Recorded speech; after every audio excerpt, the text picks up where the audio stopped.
Bienvenidas y bienvenidos al informativo ETSEM. Soy vuestro anfitrión y hoy, como siempre en este espacio de divulgación científica de la Academia ETSEM, tenemos una noticia fascinante. Vamos a viajar unos 4000 años atrás, a la Edad del Bronce, para descubrir cómo era realmente la infancia entonces. Y puede que nos sorprenda, ¿eh? Desde luego, porque a veces tenemos ideas un poco... Simplistas. Exacto. Y para guiarnos, tenemos un estudio muy reciente publicado en Childhood in the Past. Lo firma Akiva Sanders y utiliza una técnica que a mí me parece increíble: analizar huellas dactilares en cerámica antigua. En este caso, de Hama, en Siria. Sí, es una maravilla esa técnica. El objetivo hoy es, desgranar qué nos cuentan esas pequeñas huellas sobre los niños alfareros que vivieron allí entre el 2500 y el 2000 a.C. Y ver cómo sus vidas, desafían algunas ideas que tenemos sobre la niñez. Vale, pues entremos en materia. La base de todo, como decíamos, son esas huellas. Aparecen en distintos tipos de objetos de arcilla. Eso es. Cerámica normal, de uso diario, pero también figurillas, incluso vasijas en miniatura. ¿Cómo se saca información de ahí sobre los niños? A ver, la clave está en la anchura de las crestas, de las huellas. Eso nos da una pista sobre el tamaño de la mano. No te dice la edad exacta ni el sexo de una persona concreta, claro. Claro, no es una identificación individual. Exacto. Pero si analizas muchísimas huellas de un mismo conjunto, usando métodos bayesianos, pues puedes estimar la distribución. O sea, cuántos niños, cuántos adolescentes, cuántos adultos, más o menos. Y de qué sexo estaban haciendo esas piezas. Entiendo. Y eso, pues, es como abrir una pequeña ventana al pasado. Nos deja ver quién hacía qué y a qué edad empezaba a aprender el oficio. Qué bueno. Y lo que se ve por esa ventana es curioso. Porque parece que había dos maneras muy distintas de aprender. Sí, y simultáneas. Eso es, dos contextos de aprendizaje conviviendo en Hama durante ese periodo. El periodo J. Empecemos por uno, la cerámica seria, digamos, la de tamaño real. Vale. Pues esta coincide con un momento de crecimiento de la ciudad, de urbanización, y había una necesidad clara de producir cerámica en cantidad. Sobre todo unas copas muy sencillas, muy estandarizadas. Ajá. Y aquí es donde vemos que niños bastante pequeños, a partir de los 7 u 8 años, ya estaban aprendiendo. Tan jóvenes. Sí, aprendían junto a alfareros mayores, adolescentes, adultos jóvenes, que en esa época parece que eran sobre todo hombres los que se dedicaban a esto de forma más intensiva. ¿Y hay pruebas directas de esa enseñanza? ¿No mencionas algo de huellas juntas? Exacto.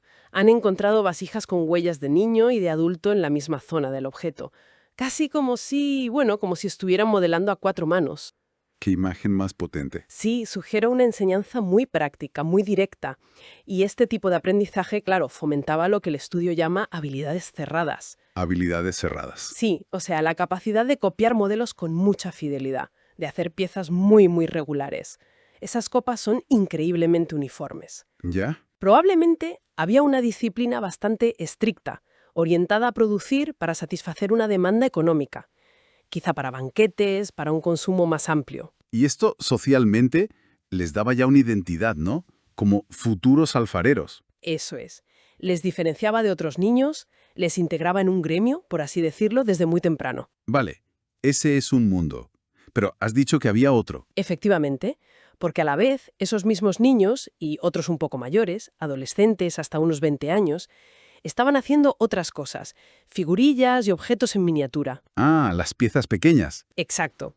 Y aquí el aprendizaje era totalmente diferente. ¿En qué sentido? Pues para empezar parece que no participaban adultos. Se aprendía más bien por observación, por imitación, interactuando con compañeros de edad parecida o un poquito mayores. Aprendizaje entre pares, vamos. Justo. Y aquí lo que se fomentaba eran las habilidades abiertas. Se valoraba más la originalidad, la experimentación. Hay miniaturas que son únicas, no siguen un patrón fijo. Algunas muestran mucha destreza, otras son más toscas. Como si estuvieran probando, ¿no? Ensayo y error. Exactamente. Sugiere que se aceptaba el probar, el fallar, el explorar. Y socialmente esto también creaba otro tipo de vínculos. No era la identidad laboral del alfarero, sino más bien lazos entre niños de distintos ámbitos, como los colegas del barrio, por decirlo de alguna manera, en torno al juego compartido. Qué interesante. Y mencionas que esto se parece a cosas que se ven hoy.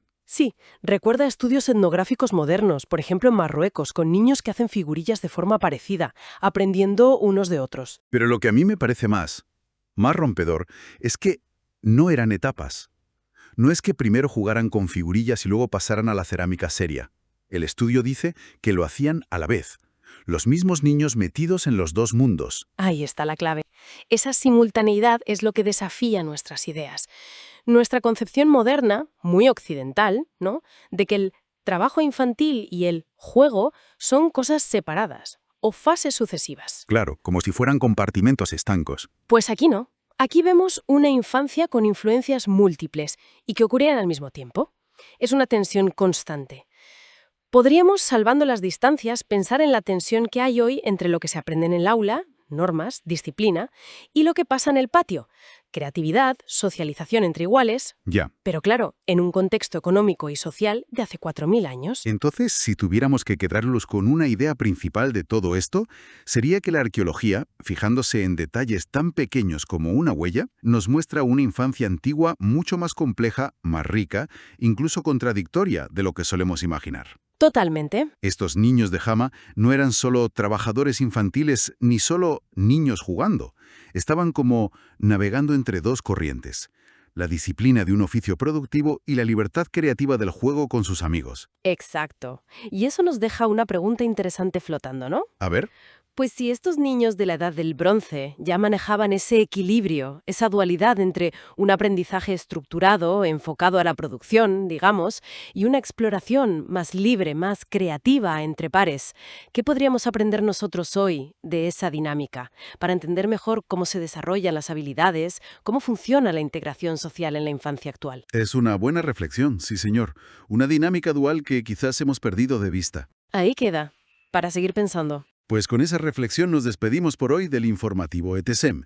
Gracias por acompañarnos en este viaje al pasado. Hasta la próxima.